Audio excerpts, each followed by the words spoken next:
Assalamualaikum warahmatullahi wabarakatuh. Anak-anak, bagaimana kabarnya hari ini? Alhamdulillah, luar biasa.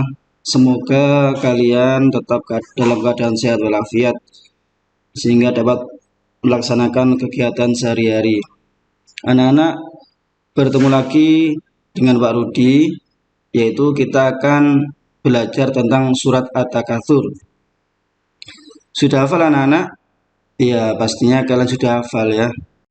Surat At-Takatsur.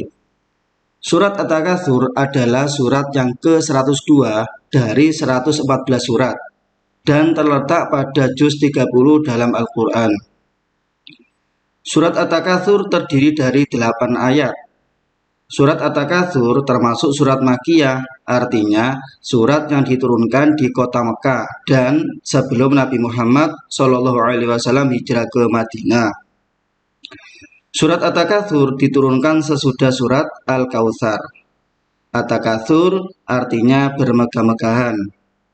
Kata At-Takatsur diambil dari ayat yang pertama. Selanjutnya anak-anak, ini adalah redaksi surat At-Takatsur.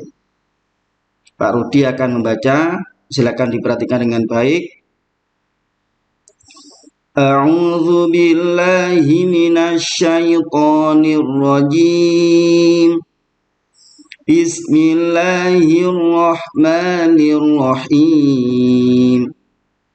Alhaakumut takatsur hatta zurtumul maqabir. Kalla sawfa ta'lamun.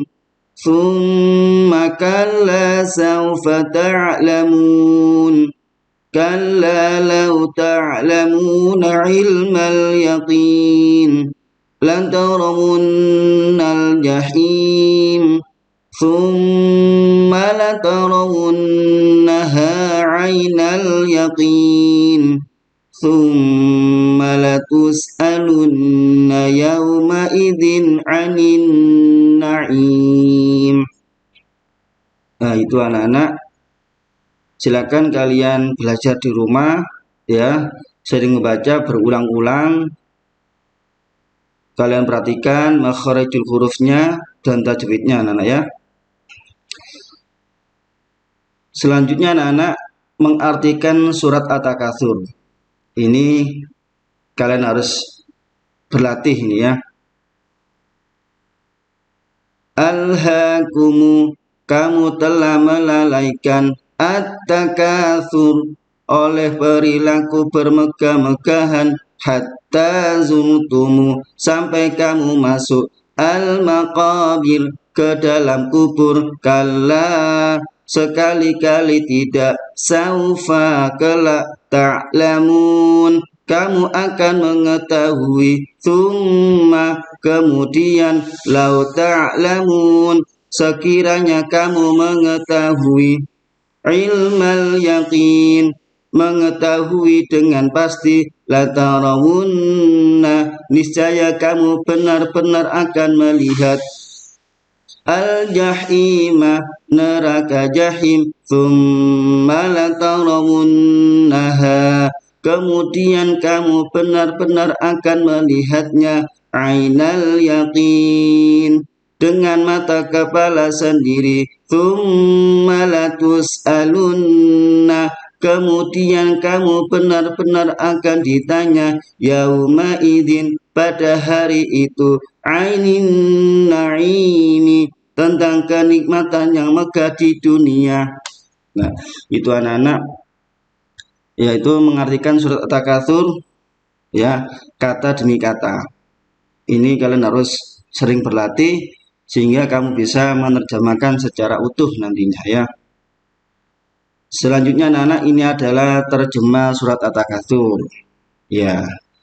Di ayat yang pertama, alhaakumut takatsur, bermegah-megahan telah melalaikan kamu, hatta zurtumul maqabir, sampai kamu masuk ke dalam kubur. Kalla sawfa ta'lamun, sekali-kali tidak, kelak kamu akan mengetahui akibat perbuatanmu itu. Tsumma kalla sawfa ta'lamun. Kemudian sekali-kali tidak, kelak kamu akan mengetahui. Kalla law ta'lamuna ilmal yaqin. Sekali-kali tidak, sekiranya kamu mengetahui dengan pasti. La tarawunnal jahim.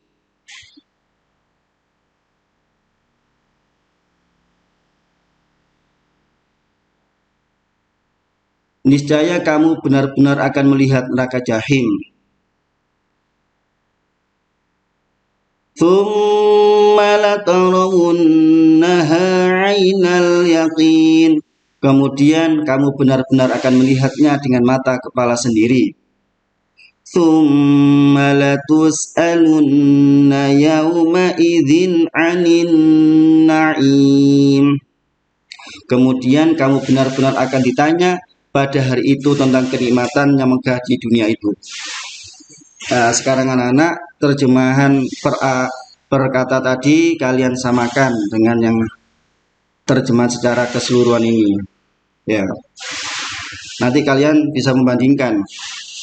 Ya, kalian coba berlatih sehingga kalian dapat menerjemahkan sendiri, ya, sesuai dengan arti perkata tadi.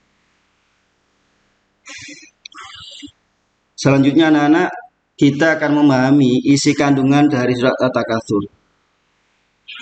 Asbabun nuzul, yaitu sebab turunnya surat At-Takatsur ini, menurut Ibnu Hatim yang bersumber dari Ibnu Buraidah, meriwayatkan bahwa ayat ini turun berkenaan dengan dua kabilah Ansor, Bani Haritha dan Bani Harith, yang saling menyombongkan diri dengan kekayaan dan keturunannya.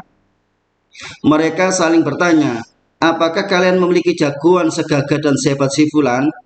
Mereka saling menyombongkan diri dengan kedudukan dan kekayaan orang-orang yang masih hidup. Mereka juga saling mengajak pergi ke kuburan untuk menyombongkan kepahlawanan golongannya yang sudah gugur dengan mengatakan di kuburannya.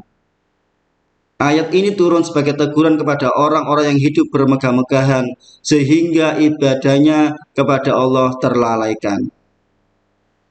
Secara garis besar, pokok kandungan surat At-Takatsur adalah tentang perilaku manusia yang suka bermegah-megahan dalam hal soal kehidupan duniawi, sehingga menyebabkan melalaikan dari tujuan hidupnya, yaitu beriman dan bertakwa kepada Allah. Ya, ia baru akan menyadari kesalahannya jika maut sudah menjemputnya. Allah Subhanahu wa Ta'ala sangat mencela perilaku yang bermegah-megahan dan membangga-banggakan status sosial. Allah Subhanahu wa Ta'ala menjelaskan bahwa kelak di akhir nanti Allah Subhanahu wa Ta'ala akan menyediakan tempat bagi mereka, yaitu neraka jahim, dan mereka benar-benar kekal di dalamnya. Di akhir surat Allah Subhanahu wa Ta'ala menegaskan bahwa pada hari kiamat nanti manusia akan diminta pertanggungjawaban tentang kenikmatan yang dimegah-megahkan ketika di dunia itu. Ya. Sebagai kesimpulannya anak-anak, isi dari surat At-Takatsur adalah yang pertama, surat At-Takatsur mengungkapkan tentang perilaku orang yang membanggakan kemewahan dunia dan bermegah-megahan sehingga melalaikan kehidupan akhirat.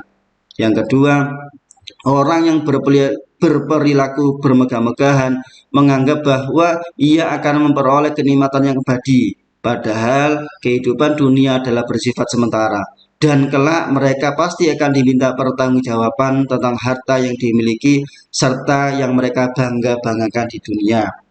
Surat At-Takatsur menjelaskan tentang ancaman siksa, yaitu berupa neraka, tempat bagi orang-orang yang suka bermegah-megahan dan membangga-banggakan harta sehingga melalaikan tujuan kehidupan hakiki kelak akan berada di neraka jahim. Nah, itu anak-anak kesimpulan dari kandungan surat At-Takatsur. Hikmah akibat dari perbuatan tercela yang diungkapkan dalam surat At-Takatsur antara lain, yang pertama, kita tidak boleh membangga-banggakan harta yang kita miliki. Ya, biarpun kita punya sedikit, kita syukuri alhamdulillah.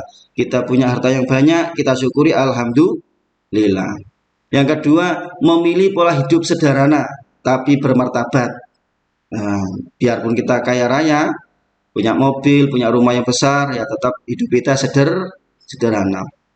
Yang ketiga, tidak menjadikan harta kekayaan sebagai tujuan hidup. Jadi kita di dunia ini ya bertujuan tidak menjadikan harta kekayaan sebagai tujuan hidup. Jadi tujuan hidup kita tidak ingin kaya.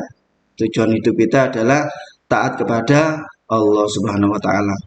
Yang keempat, harta kekayaan yang dimiliki tidak menjadikan lalai dalam mengingat Allah Subhanahu wa taala.